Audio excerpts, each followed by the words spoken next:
Alam nyo, pag pinapanood natin yung mga balita sa politika, parang teleserye, di ba? May bida, may kontrabida, tapos may mga pasabog na eksena. Pero paano kung sabihin ko sa inyo na minsan yung mga pasabog na yan, scripted pala? So paano nga ba ito ginagawa? Paano ba kinakata ang isang political scandal? Yan mismo yung tanong na susubukan nating sagutin. Titingnan natin kung paano ba binubuo ang isang testimonya para gawing, sandata sa politika, lalo na base sa mga nangyari kamakailan lang. At eto yung quote na magiging gabay natin sa buong usapan na to. Napaka-powerful, di ba? Eto yung magiging lente natin sa pagsilip sa isang political drama na, teka, parang napanood na natin dati yung ganitong istorya. Okay, so para maging konkreto tayo, simulan natin sa pinakabagong halimbawa. Ipapakilala ko sa inyo ang isang surprise witness. Ang pangalan niya, Orly Gutesa. Pakinggan natin yung mga naging pasabog niyang akusasyon. So, isipin niyo yung eksena, may high-profile na investigasyon sa Senado, mainit yung usapan. Tapos, bigla na lang may lilitaw na isang retiradong marin. At hindi lang siya basta-basta lumitaw, may dala siyang, kumbaga, bomba ng impormasyon. Siyempre, anong nangyari? Nagkagulo ang media. Agad-agad, headline siya sa buong bansa. Pero dito, biglang umikot yung kwento. Kasi mismong korte na, ang Manila Regional Trial Court ang nagsabi na peke daw yung pirma ng notaryo doon sa affidavit niya. So sa isang iglap lang, yung buong testimonya niya biglang nagkaroon ng isang napakalaking butas. Okay, so i-breakdown natin to. Kasi hindi ito basta nagkakataon lang . Alam nyo, may sunusunod pala itong parang pattern. Isang playbook, kumbaga. At itong playbook na to, may 4 na simpleng hakbang lang pala. Step 1, referral.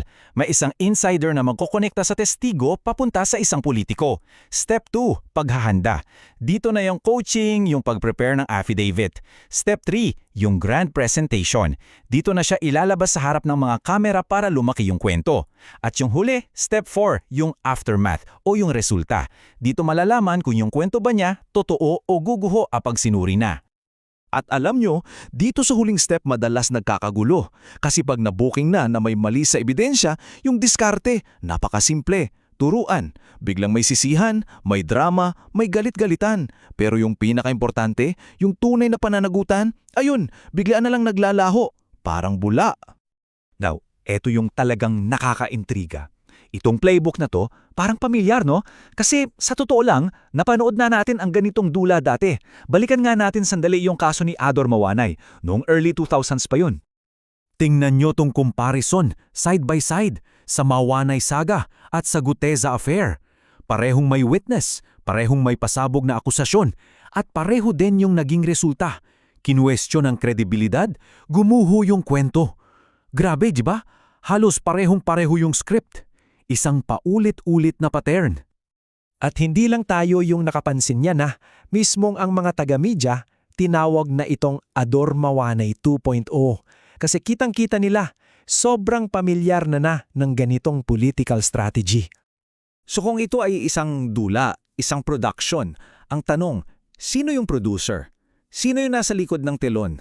Well, dito pumapasok ang isang pangalan na interesting, lumabas sa parehong kwento, si Mike Defensor. At para maging malinaw, hindi to chismis lang. Kasi mismong si Defensor ang umamin sa papel niya dito. Inamin niya na siya yung nagpakilala kay Gutesa kay Senator Marcoleta. Inamin din niya na tumulong siya sa wording ng affidavit. Tapos, yung mga kritiko, matagal na siyang inuugnay dun sa naunang Matawayan affair. So may connection talaga. At ito pa, isa sa mga pinakamalaking sabihin na nating plot hole sa kwento. Sinabi ni Defensor na si Gutesa daw ay nasa proteksyon ng Marines. Pero anong sabi ng Philippine Navy? Malaking hindi. Pinasinungalingan nila yan agad-agad. At ulitin ko lang hindi to opinion o haka-haka. Meron tayong 11 pahinang court order, 11 pages, na nagsasabing pineke yung affidavit. Ito yung matibay na ebidensya, yung black and white na hindi pwedeng i-ignore lang. At ito na nga, ito yung perpektong halimbawa ng tinatawag nating political stagecraft. Ano ba yan? Ito yung sining ng paglikha ng isang palabas na mukhang totoo. Gumagawa sila ng imahe ng proteksyon, ng imahe ng isang lehitimong pagsisiwalat, pero ang totoo, para lang pala sa mga kamera. Okay, so baka iniisip nyo, ano ngayon? Insider drama lang naman yan ng mga politiko. Pero hindi. Ang totoo, itong mga ganitong palabas, meron itong tunay at nakakasirang epekto hindi lang sa politika, kundi sa buong demokrasya natin. Tingnan nyo yung civic cost. Una, yung mga dapat seryosong public hearing, nagiging entertainment na lang, parang aabangan mo na lang sa YouTube. Pangalawa, yung mga tunay at mas malalaking kaso ng korupsyon. Ayon, natatabunan, nakakalimutan. Pangatlo, unti-unting nawawala yung tiwala natin sa mga institusyon. At pang-apat na marahil pinakamasakit, nasasayang ang legal resources. Oras at pera nating lahat na ginagamit para lang linisin yung kalat ng mga ganitong teatro. So, ang tanong ngayon, anong susunod?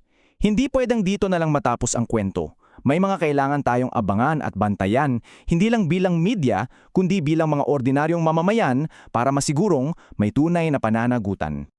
At yung mga dapat nating abangan, yan yung mga nasa ebidensya. Una, anong gagawin ng DOJ sa referral ng korte? Kasi yan yung magdadala ng kwento mula sa skandalo papunta sa posibleng kaso. Pangalawa, yung mga forensic report ng NBI. Yan yung hard evidence. Pangatlo, yung mga digital trail, mga draft ng affidavit, mga email, dyan pwedeng makita kung sino-sino talaga ang sangkot. At syempre, balikan yung archives tungkol kay Mawanay para tayo mismo makita natin yung pattern. Kasi ito yung pinakapunto Ang huling yugtong nito, hindi na dapat tungkol sa politika. Dapat tungkol na ito sa proseso. Unahin ang forensics bago ang fanfare. Unahin ang transparency bago ang teatro. Dahil ang tunay na hustisya, hindi yan nakukuha sa prime time. Nakukuha yan sa tamang proseso at matibay na ebidensya. Kaya iiwan ko sa inyo itong huling tanong. Isang tanong para sa ating demokrasya. Ano ba talaga ang mas mahalaga sa atin? Ang tunay na pananagutan o ang magandang airtime sa TV?